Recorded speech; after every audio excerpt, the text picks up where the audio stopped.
เลยปะจ๋า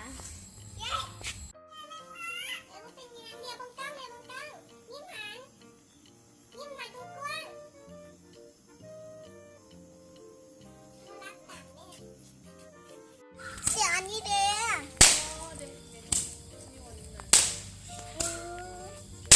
เล็กน้อยเป็นย้นเหมือนหัวเอเป็นเลี้ยนปลาถึงเซ็งอ่ะมันเต่าน่าจะได้ยินเสียงบินสูงหรอ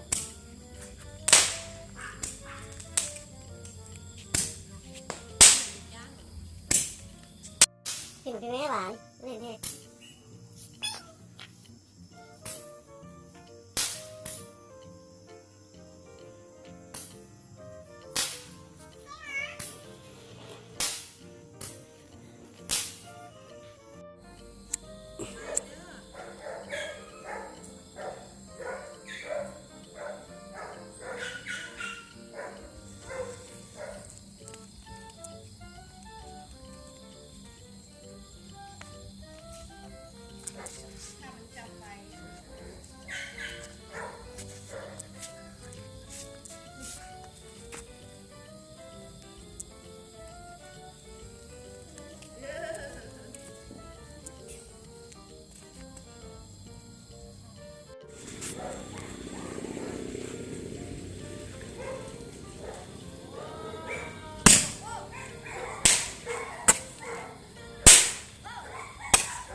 ปลาปล่อยกันได้เนี่ย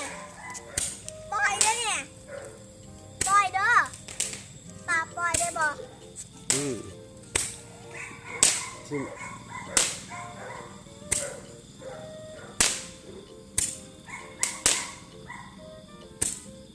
อยู่ซื่อ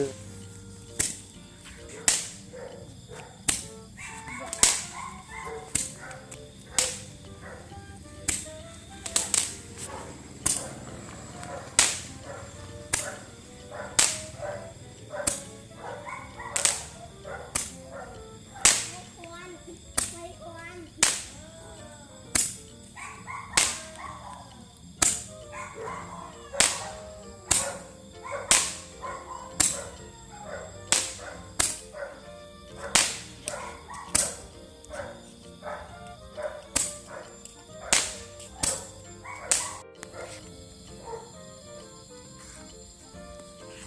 หวานยืนดูพี่ไว้